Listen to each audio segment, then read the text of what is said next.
Here we go.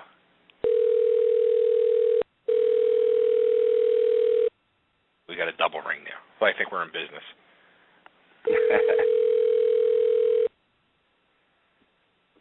Hello. Hello.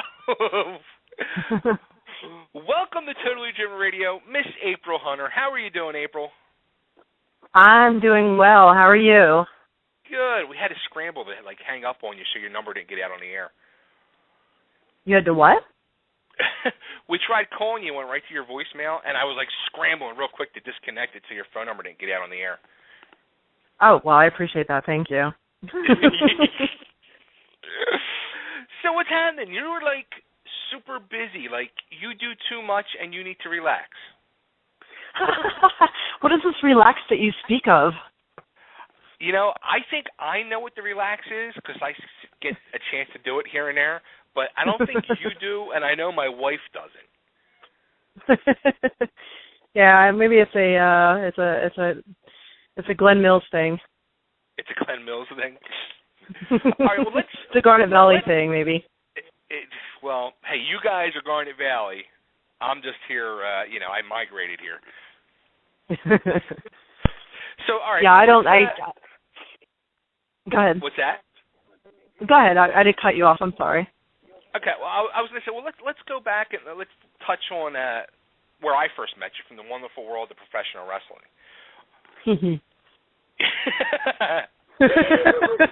Sorry. It is funny. Did I say that out loud?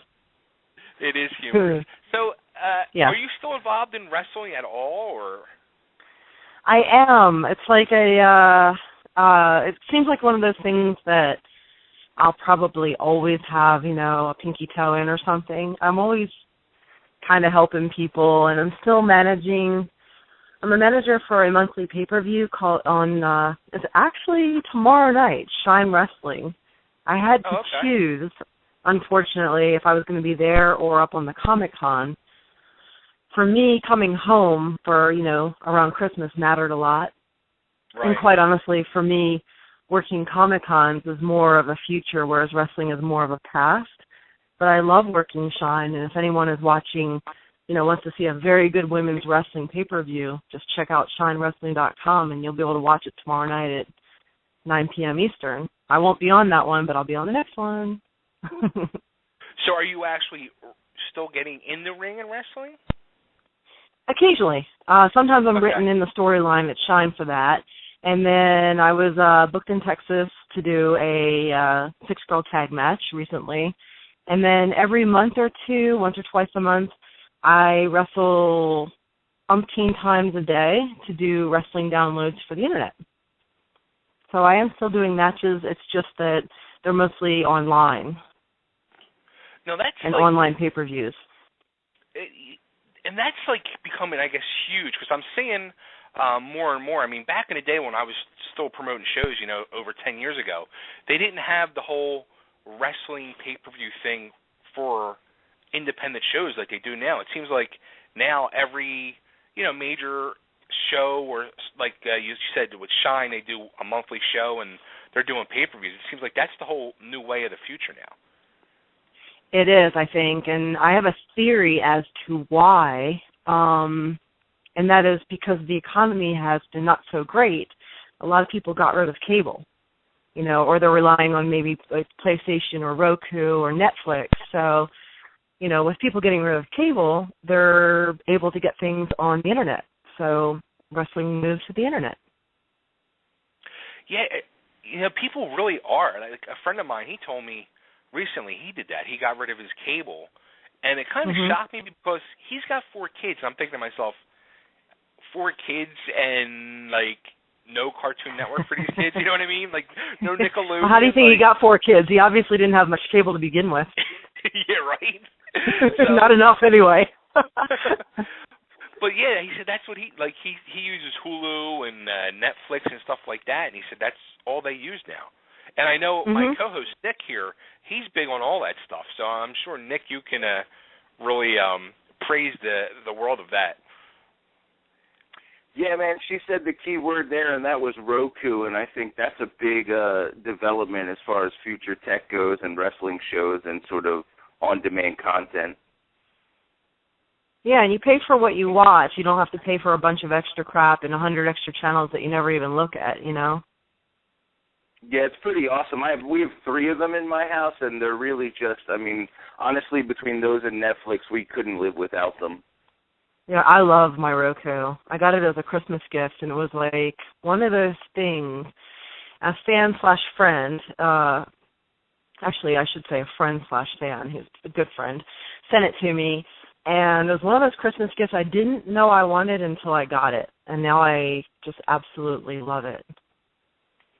So, all right, well, let me ask you, since we're in this discussion, do you have cable? Okay, I'm going to admit this. I do. I was without it for a long time. I only have it because of Showtime and HBO. And that is because as much as I don't want to have it for that, I tried doing downloads and I tried doing everything else, but the shows that I really like to watch are generally on Showtime and HBO. That's other than, you know, Walking Dead and Sons of Anarchy and Breaking Bad, I find that those are the only 2 channels that really write things for adults. Yeah, see, that's where they get you. Yeah. With the little, certain networks like your HBOs, and they get you with them shows, and you get sucked in, and... Yep. Especially Showtime. They have the best stuff. I mean, Ray Donovan and Dexter and Homeland. It is unbelievably good. And it's just, you know, I don't really go out a lot. I don't really drink. I guess that's my guilty expenditure right there. I can tune into something and let my brain get into something else and not think about things. Just kind of concentrate on something. See, there's a whole like TV or show world going on out there that I'm missing. Like, it's passing by me.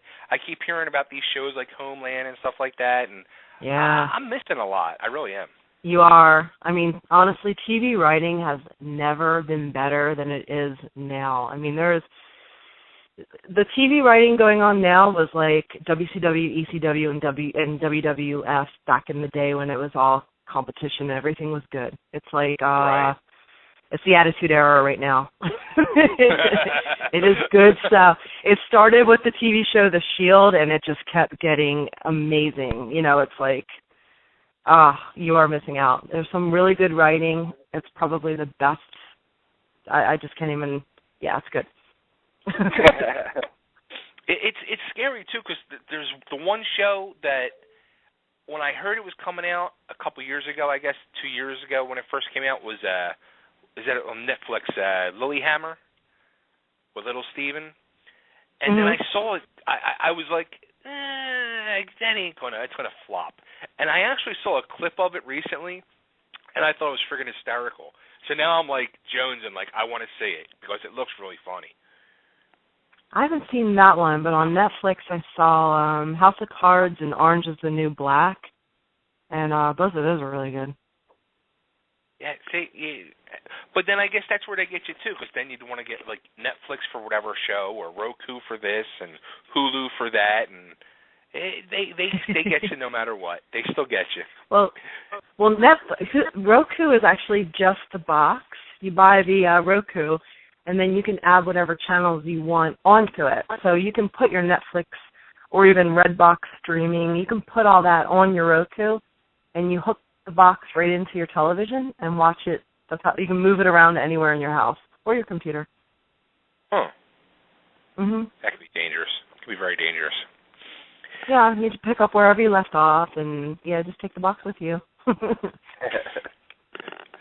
right, so you're still got your toes dipping the wrestling for a little bit, but the big thing that you're really doing, and I've noticed this happening over the last couple of years, and you're doing it this weekend. You're doing the Jersey Comic Con, which you've done the conventions for years. You've been there as April Hunter, either the wrestler or the model. But something I noticed you've been doing the last couple of years, and I see it really starting to explode, and I want to really get your opinion on this whole thing, is the world of cosplay. And I see you're doing a lot more superhero stuff, especially for the Comic Cons. It seems like Yeah, I've always done it. Back in like about 1999, I started doing a lot of stuff. Like, I was always doing Lara Croft when Tomb Raider came out. I always dressed up as Lara Croft, and I also did Wonder Woman, and I did a whole bunch of stuff. I was doing a lot of fitness shows, so I would always dress up like something like that. And no one was doing any of that then. I figured it was a way to stand out. When everybody else was wearing spandex, I would dress up as a character. Sure. So I've always done something like that or tried to mix it up. I'm just doing a lot more of it now. Usually what I would do is just dress up on Saturday as a character, and the other 2 days I'd just wear like some kind of, whore dress. Now I'm generally wearing a character all 3 days. It seems like it's really exploding more and more now, though. Yes. Because it seems like you can have, and actually what you just said there, like on Saturday you would wear a character. I see girls now are doing the conventions, and they'll put in out their schedule. On this day I'm this character. On this day I'm this character. Like they have different get-ups for each day, different characters, and it seems like it's really taken on a whole world of its own, especially with, I guess, shows like Heroes of Cosplay, where or the what's the comic book show? There's comic book ones, and they're really getting into this whole world of conventions and showing how the girls, the models, are like making a huge living off of this. Well, I wouldn't say huge living, but it's fun. Well, okay, a fun living. We pay a lot for our costumes, especially the ones that are not store-bought, which a lot of mine are not. Not with my physique, I can't. So they cost a small fortune. So when somebody will pay, $5 or $10 to take a picture with you, basically that just goes back into another costume. Right. So it's more or less supports our habit. That's what you guys are doing. When you're buying when you're taking a photo with us, you're supporting our costume addiction. So we can go ahead and get that new Wonder Woman warrior outfit. Do you see a lot more girls, though, coming on the scene now trying to do this? I'll be honest with you. I see a lot of girls doing cosplay who should not be doing cosplay. That's what I mean that in the, well, no, I'm not even going to pretend. I don't mean that in the nicest possible way. I mean it in the most honest possible way. Spandex is a privilege, not a right. So girls doing cosplay should seriously, if they really want to be cosplay models, they should put as much effort into what they look like from neck below as well as they do from their, hair and makeup. It seems like they forget about that part. Yeah, and it's not even like, I see a lot of girls walking around, or even guys walking around at conventions who are built like me. Yeah, guys too. And they're wearing like you said, like they're dressed as Superman or something, and they're built like me, which looks absurd. Or or a girl is built like me, and she's walking around like Wonder Woman. And again, it's absurd. But also, you sometimes see ones that are trying to be these models like yourself and are trying to charge money for this as well. Well, it depends on what side of the booth you're on, really. Some of the girls just walk around. A lot of girls are basically walking around they're doing it for fun, or they're doing it for attention, or they're girls who really wanted to be strippers but didn't have the balls to take their tops off, so they walk around with no clothes on at conventions and try and get as much attention as possible. You have those too. And then you have professionals who fly everywhere and go and work booths, and booths hire them to come in and draw attention to the booths because they want to have something a little flashy in there that bring people to the, So an artist hire them, and that's what I do. That's my end. So it's a different kind of thing. But yeah, the cosplay is very popular. Comic book movies have exploded. So, it's like anything else. When you have more comic book movies, you have more comic book characters walking around. Right. And I guess there's more conventions as well. Yes, thank goodness. Unfortunately, though, a lot of them are being taken over by corporates. And it seems that a lot of corporations don't really know how to run a lot of these conventions. And, you know, little conventions that used to be nice little horror conventions or little Comic Cons have been bought or, you know, have sold out to large, you know, corporations. And when you hear about kind of some horror stories here and there where, you know, fans have had problems and guests have been left at airports and Q&As didn't happen and tickets were lost and tables were just things. When you hear about these things, that's usually some kind of corporation coming in and screwing it up because they have no idea what's going on. Wow. Yeah, I mean, I guess the biggest corporation, which I won't even name names, but I mean, they run in the Philadelphia area once a year, and they used to put on like the best convention. And they're still okay. They're still all right. I mean, as far as, you know, level of professionalism, they're still okay. Well, on that point, but they're very expensive, though. Yes. The price they're has brutal. gone through the roof. Yeah, brutal. Where years ago the price was, you know, a half that or a quarter that, and they used to give you it was like Christmas. It was like they would give you a big, huge bag of goodies. And now they give you... It was owned by a different company. Is that what it was? Yep. They got bought by a corporation. Wow. Yep. No, that corporation that bought them opened up a bunch of other... It's okay. We're talking about Wizard. Yeah. Wizard World. Yeah, because I've heard good and bad about them. I've worked for them since they've become bought. But a friend of mine was an artist and had nothing but problems with them. He was doing their artwork.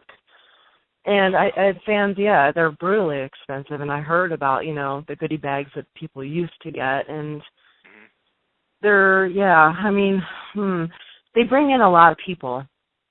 And the people that they bring are current stars. They're not like people who used to be stars, you know, 15, 20, 25 years ago. They're bringing people who are still currently on TV or still hold a huge name value. And that's going to, you know, that's got to be expensive. So I think that's why it costs so much. I mean, look at they were one of the only ones that did that 5 captains thing with the Trekkies. Oh yeah. Wow. Yeah. I mean, that's a really rare opportunity, and that must have cost a fortune. They brought in Chris Hemsworth, fresh off of Thor. You know, nobody was really doing that. So and they brought in CM Punk in the middle of a tour. You know, and it's hard to get. I would imagine it's hard to get CM Punk. He's busy. Have you ever done the New York Comic Con? I have not, but I heard it's fabulous. That's what I've heard. I heard that one is great. Yeah, my friend went. He said it was awesome. They had Sylvester Stallone there, the last one back in October. He was charging $500 for an autograph. I bet you it's worth every penny too. You bring all your Rocky stuff in. Yeah, right. I was blown away. But the one thing about that convention, like I've never been there, but the thing that impressed me is they were sold out. Like if you tried to get tickets, their tickets were sold out. I've never seen a convention sell out. Yep, I have. We actually had one. I worked in Chicago 3 weeks ago. Yeah, it was Days of the Dead. Saturday was sold out probably a month before the show. And I was just, I keep tweeting to people. I'm like, if you're coming, you better come Friday or Sunday because Saturday sold out. Yeah, Lita Ford was on it. Danny Trejo. Trying to think who else. Ace Frehley. It was a pretty good convention. I'm blanking on some of the other names, but yeah, it was a smaller convention, but it was good. It was well run. They sold out pretty quick. But that's responsible when conventions sell out and they don't let anybody else in. That's actually a sign of being responsible because some conventions will keep letting people in. Right. And what happens then is the fire code. They break fire codes, and then the police and everything come in. They start shutting everything down for everybody. They kick everybody out. I was at a show not long ago where they did that. On a Saturday, our biggest day, they came in Louisville at the Fandom Fest. It was horrific. It was the most indie-rific, horrible convention I've ever worked, pretty much. They shut everything down on a Saturday because they oversold. They knew they oversold, and they kept on letting people in. Wow.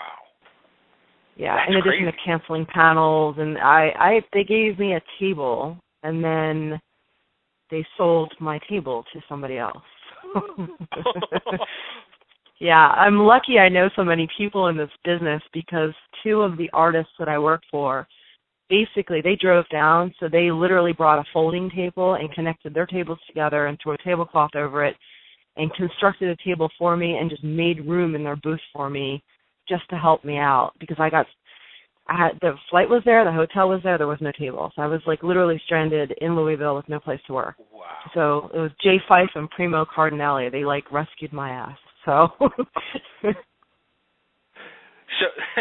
So you just told a horror story. So there is actually, just like the world of indie wrestling, there's horror stories in the convention world as well.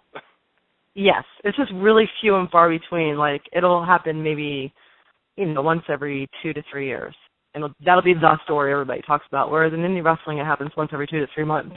So. Now, something you said that you touched on was how a lot of people, they don't look the part and they get dressed up, and you work hard on your body to get it to what it looks like. How many days a week are you in a gym working out? It varies on my travel schedule and how I feel, to be honest with you. I've always been one of those people where it's more about diet than it is working out. I think most people are, to be honest with you. Because I see, you can work out till the cows come home. If you're not eating the right way, you're still going to be fat, or you're still going to be skinny, or you're still going to be not looking the way you want to look. There's a reason they say you are what you eat. So as long as you're eating correctly 80% of the time, you can be a screwball the other 20%. So I will get in the gym anywhere from maybe 5 days, maybe just 2 days. It depends. This week it was 2 days. I meant to go today, and I didn't get in there because I was doing a bunch of stuff around here. I'm in Philly right now with you, and I just took advantage of the fact that I was home to do some stuff I needed to do, and I meant to go, and it wasn't in the cards with the time, and the traffic's crazy right now. I had no idea. It's like 17 light changes to take a left anywhere on these out here. Ever since the snow this past week, traffic has been insane. I know. I'm like an hour and a half from Hamilton, where I am right now. At least that's what MapQuest is telling me, and I'm wondering if I should maybe just assume it's going to take 2.5 hours. No. Leave a little earlier. No. No? No. I don't know. I don't know. I've run into all kinds of traffic-y issues here. No, I Googled it last week because we were talking about going, and it was like 45 minutes away. Really? Yeah. I'm gonna have to get your directions because I'm like, I don't know, 10 minutes from you, and it's telling me an hour and 27 minutes. Nah. Try Google. I don't know. All right, I will. But anyway. Google's much better than MapQuest. Yeah, I figured, I'm like really low maintenance. My 96% of the time, I would say 94% of the time in my life, I'm really low maintenance. But that other 6% really makes up for it, and these conventions are those other 6%. So getting there a little early is probably a good thing. Absolutely. But anyway, I so I was sitting there tonight knowing I didn't go to the gym, so I walked around the neighborhood, and then in the middle of, I'm talking to my aunt and uncle, and in between talking to them, I'm doing push-ups. I'm doing push-ups, and then I'm doing wide grip push-ups, and I'm doing close grip push-ups, and wide grip and close grip. And I'm like, this has got to be at least something. This has got to be something. So, yeah, and then I'm doing some crunches. So that was about as good as it got. But well, let me ask you this. Since we asked the gym question, and you said a very important part of the whole thing is diet. Yes. And I struggle with my weight, and my co-host Nick also struggles with his weight. And actually, we've been having. First of all, let's just be clear at one thing. I'm kicking the weight's ass right now. Okay. Well, just want to throw that out there. As DDP would say, Nikki is kicking the weight's ass. Meanwhile, the weight is kicking my ass. But so, how do you know what is correctly to eat? Because every day, I get so frustrated and I struggle because it's like one person says this is good, another one says this is good, and then you know what I just say? I say F it, I'm going to eat whatever because I get so stressed out trying to figure out what's good, what's bad, what's right, what's wrong. Okay. There's pretty much there's so much misinformation out there. It is so sad. I mean, it's so sad.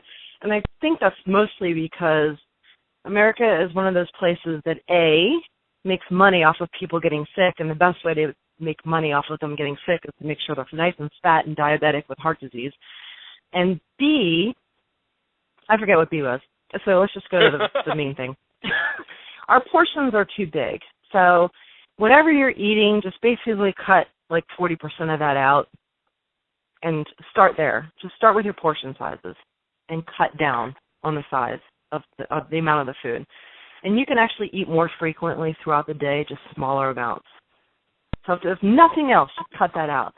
And then another tip that's real easy to do, it takes about a week to get used to, maybe not even that much, is cut out any drinks with calories.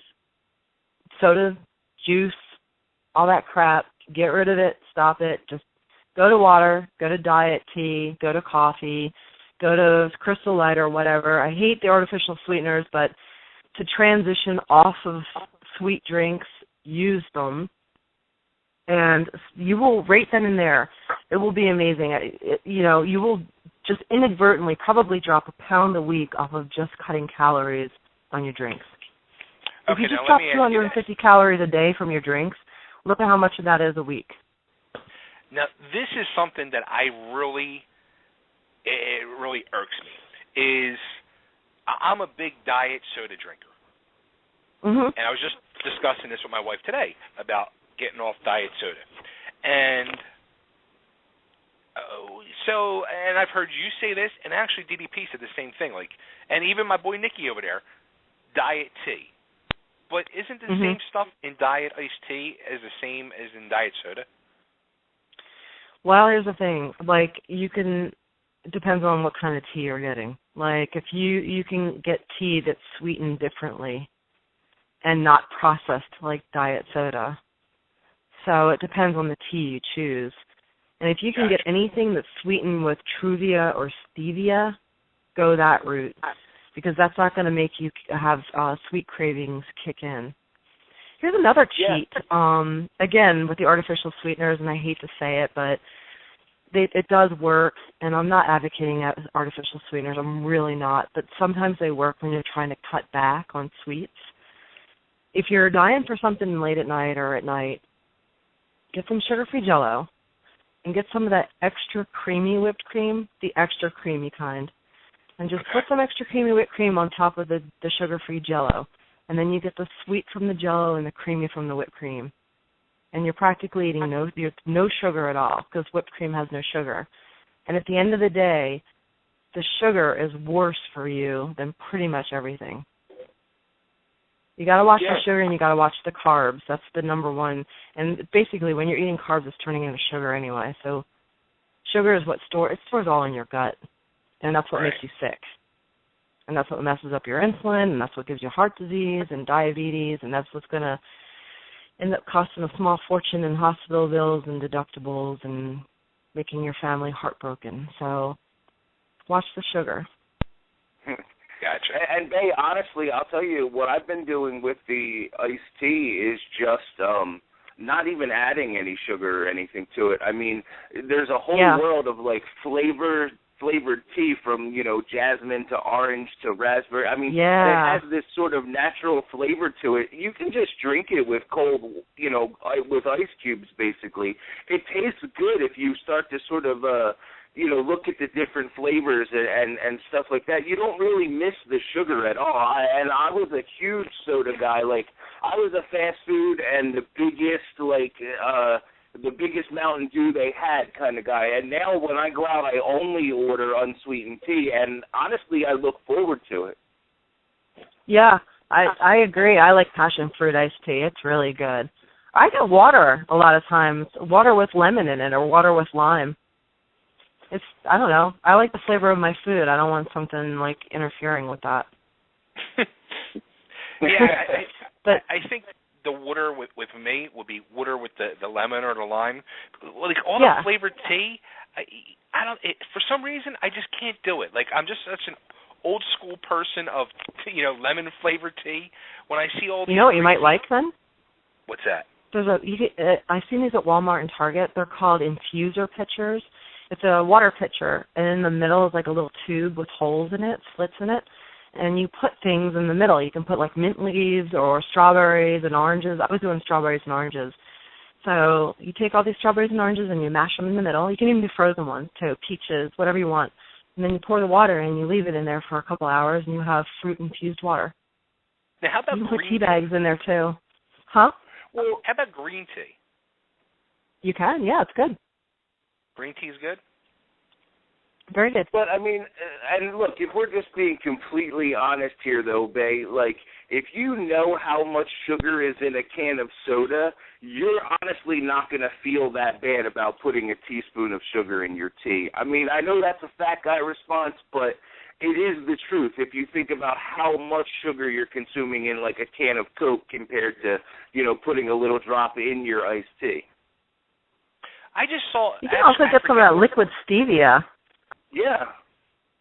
Some of the liquid stevia drops and add that, and that's pretty good. You can get that in any health food store or, like Whole Foods or anything like that, and just put a couple drops in, and they'll sweeten things up.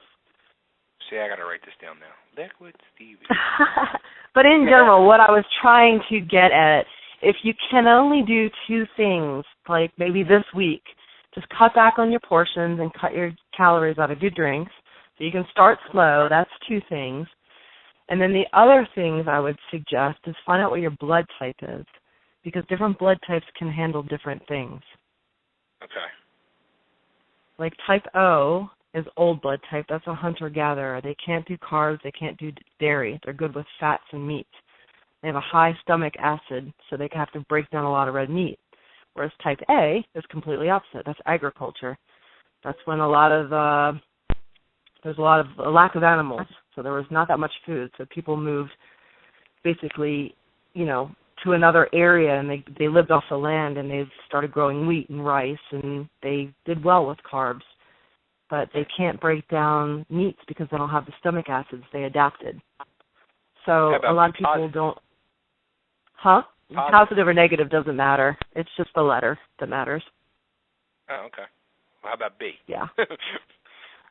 B, I believe, is an ovo-lacto vegetarian. Like, you can basically fish and eggs and, no red meat, or I think no chicken. Really? And AB is the most evolved. They can pretty much do everything except for red meat because they still don't have a lot of stomach acids. See, so that's my whole problem then. I'm B positive, and I eat meat, chicken, and all that stuff, and... Mm-hmm. So in other words, I should just stick to seafood and eggs. Probably. And you can, if you're B, you can handle some carbs also, as long as they're whole grain. I have to look that one up because B is actually less common than you think. Most people tend to be O or A. How about? And usually when people find out they're A, they're crushed because they don't want to hear that they're supposed to be vegetarian. They are crushed. The important question is, how about beer? Is beer kind to B people? To be honest with you, I wouldn't recommend beer to anybody. Yeah. that would be, I would recommend wine or really vodka. Vodka's very low sugar. Interesting. With all the flavors out there, it's pretty good now too. Oh, it's what did I see the other day? I went last week and I bought some wine, and I'll take a casual, walk down the vodka aisle. They had popcorn flavored vodka. Yep. Popcorn flavored vodka, and what was the other one? Swedish fish. Swedish fish, Cinnabon flavored vodka. I mean, I think they've gone a little too far now. I don't know.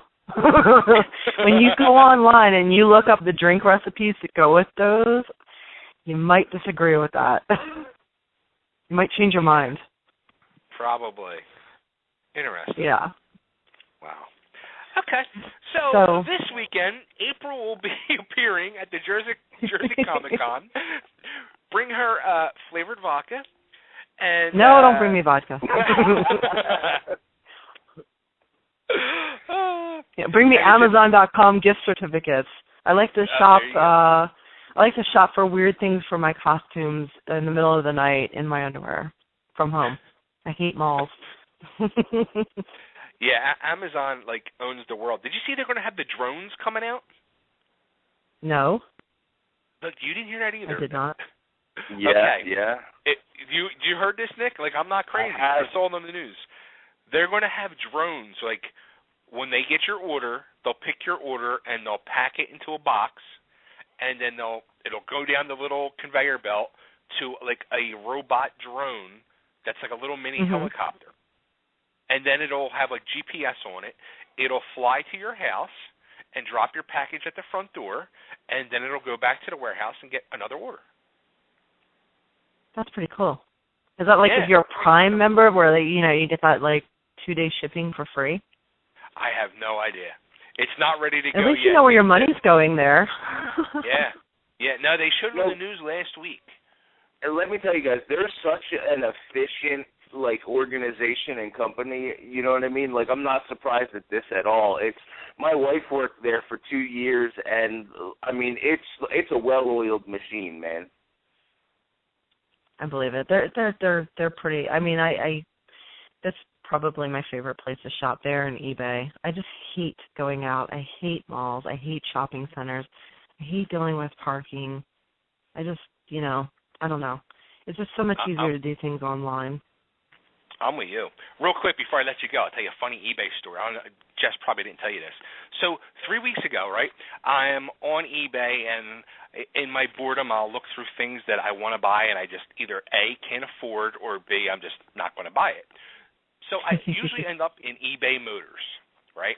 I come across a 78 Thunderbird that was all redone, and I show it to Jess. I'm like, wow, check that out. She goes, hey, that's pretty nice. That'd be cool for us, for the family, to cruise around like a Sunday car, go to car shows, whatever.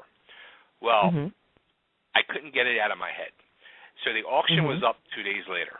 So I'm sitting in work on Monday, and I'm looking at it, and it was a buy it now, $10,000 or best offer.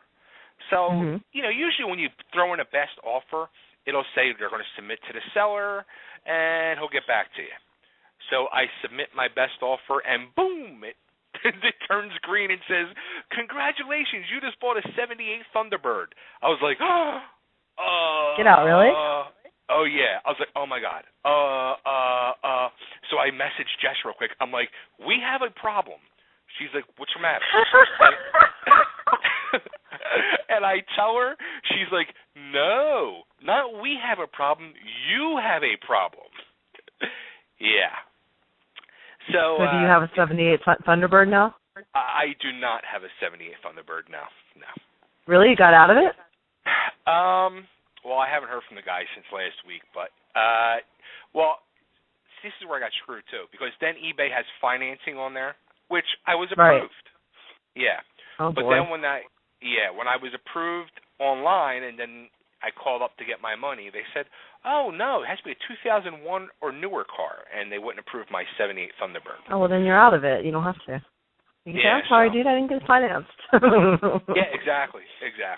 So, yeah, Jordan bought an Audi A4 for $7,900 on there. Turned out great. Yeah, I had a brake light issue quirk thing where the brake lights would just come on randomly. Still has that issue, but other than that, it's a nice car for $79.99. Submitted his best offer and went down to the dealer and picked it up. Cool. Yeah. All right. I was like buying a car on eBay. I don't know about that. That's what I do. I sell cars on eBay, and I tried to buy one and didn't work, but. All right, everybody. Well, this weekend in Hamilton, New Jersey at the Jersey Comic-Con, you can go out and you can meet April Hunter. She'll be there. You're there, all 3 days? I am there all 3 days. It starts at Friday night, I believe, at 5 o'clock until 10 o'clock at night. And then it's all day Saturday until 7 o'clock at night, and it's all day Sunday. And I don't believe that Hamilton is going to get the snow because I looked, and it said the weather is going to be between 33 and 39, and it looks like it's mostly rain. Nice. So I think we're just going to get some slush, some rain. So go out, visit April, tell her hi, get your picture, buy pictures from her, and, yeah, contribute to her fund to buy more costumes for the next show. Yeah. If they want to get a warm-up to peek at me right now, they can check me out on aprilhunter.com. There you go.